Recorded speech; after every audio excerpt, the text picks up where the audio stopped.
Hello, this is the luckiest maths teacher in the world. Thank you so much for tuning into this video in which we will look at direct and inverse proportion. So we're looking at the relationship between two variables x and y. Now in maths, when we talk about relationships, we're talking about an equation linking them.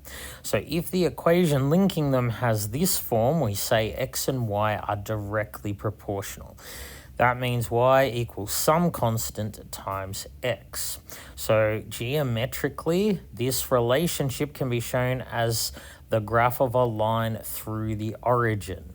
So what exactly does direct proportion means? It means as one of them doubles, the other one doubles. If one of them halves, the other one halves. If one of them is multiplied by a factor of 5.2, the other one's multiplied by a factor of 5.2. Now, on the other hand, we say x and y are inversely proportional if their relationship is an equation of this form, y equals k over x. Now, graphically, this is a hyperbola, which you may not yet have seen. So if they're inversely proportional, as one goes up, the other one goes down proportionally. For example, if y doubles, then x halves. If x is multiplied by a factor of 3, then y is divided by a factor of 3. Another way of looking at this equation is that x times y equals k. The product of the two numbers is constant. Here, k is a constant, not a variable. So that's how we see if x were to double, y would have to halve in order to keep this constant. So to illustrate this, let's look at the relationships involving speed, distance, and time. So here we have speed equals distance over time. You're probably familiar with that. So you can see here if distance were kept constant, like I told you, you traveled 200 kilometers, then s and t would be inversely proportional. So if I said you travel 200 kilometers, you know if you double your speed, you halve the time, for example. That's why they're inversely proportional. On the other hand, distance is directly proportional to both speed and time if one's held constant. So if I said, for example, that I'm going to hold your speed constant, then the distance would double if the time doubles. The distance would halve if you halve the time. Think of it if you're going for a run at a constant speed. Of course, the longer you run, the further you go. So that's just an illustration. Let's look at some examples. So let's say I'm going to fill a tank with water at a constant rate. Let's discuss whether V, the volume, is directly proportional to T, which is the number of minutes it's been filling. Now, it's really important whether or not the tank begins empty. Now, if the tank starts with 20 litres in it, then the volume is equal to some constant times time plus 20. This constant is the rate at which you're filling. So if you're filling, say, 20 litres per minute, K is 20. If you're filling at 10 litres per minute, K is 10.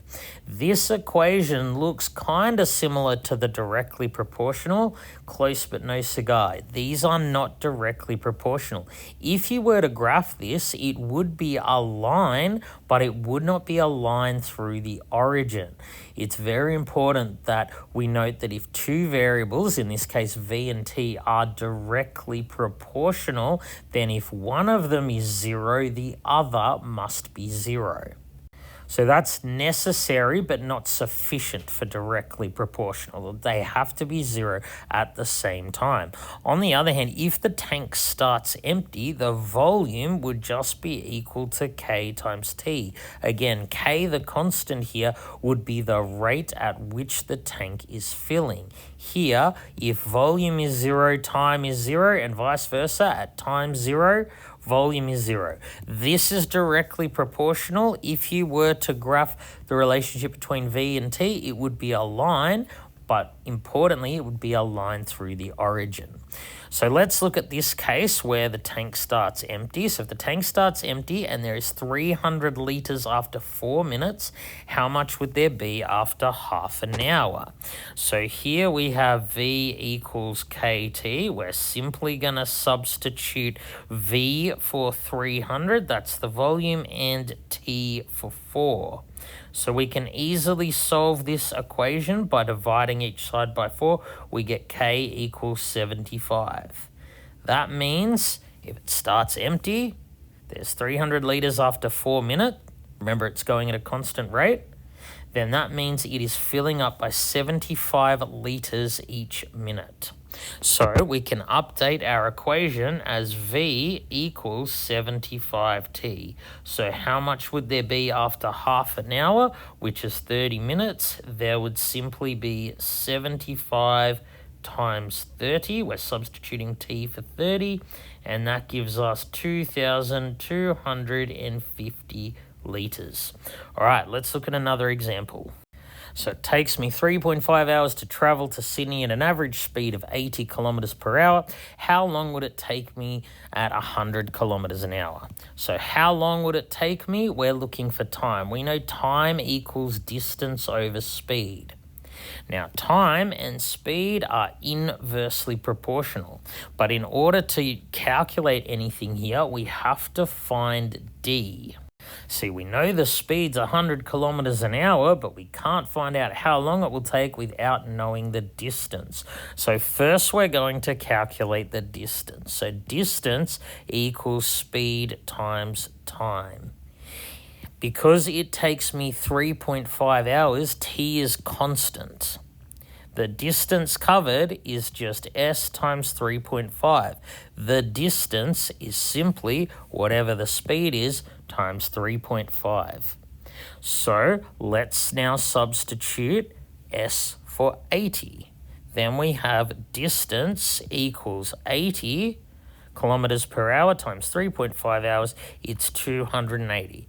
So that means it's 280 kilometers to Sydney. Now we're going to substitute that here. The time that it takes to get to Sydney will be 280 divided by whatever the speed is in kilometers per hour. So if I'm told that the speed is 100 kilometers an hour, we just get T equals 280 over 100, and that's just 2.8 hours. And of course, 0.8 hours is 48 minutes. 0.8 times 60 equals 48. So that's how long it will take me. Let's now look at a harder problem.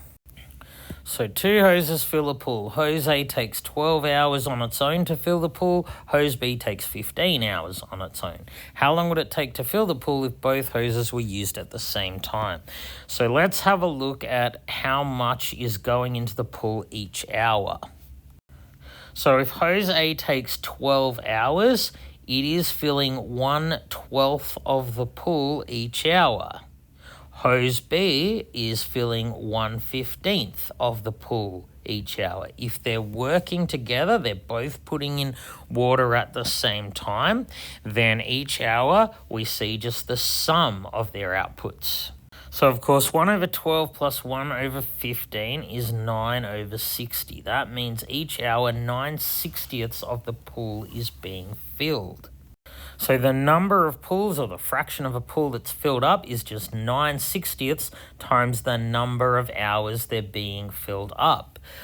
How much is filled up is directly proportional to the time that the pool is being filled up. So we just want one pool to be filled up. That will be 9/60 times the number of hours, which I'll call T.